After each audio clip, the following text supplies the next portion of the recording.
Hi, I'm Joan with Just Between Friends North Bay, and I'm here with your next tagging tip. And today we're going to talk about using a tagging gun to tag your clothes. Here's our tagging gun.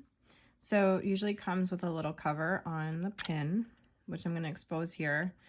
These are called barbs, so they come in sheets of about 50 usually, and you just feed them down to the top, and then as you squeeze the handle, the barb will come out through the needle and go into the garment. So there's a few tips that you should know.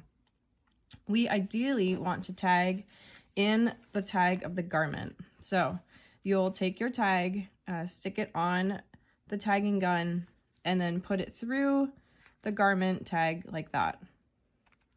What we don't want to do is put the tag directly through any fabric because this will leave a hole. The safety pins don't leave holes, but the tagging gun will. If there's no garment tag, you can use an inside seam. So you're going to look through the garment, preferably on the right-hand side, and you're going to find an inside seam that you can use to pierce with the tagging gun. It might be a little bit harder to get the needle through, but it should work just fine on that inside seam. And that's it. That's how you use a tagging gun. They are quite affordable. Right now on Amazon, they're about $12, and you don't need a fancy one. I think this was like a $12 tagging gun, so you don't need anything fancy, and just make sure you always put that safety cover back on so we keep our kiddos safe around our supplies. So that's how we use a tagging gun.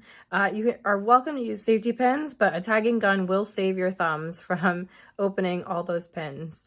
Don't forget to also pin your tags to the hangers though, so they don't come separated from their hangers. All right, let me know if you have any questions. Happy tagging.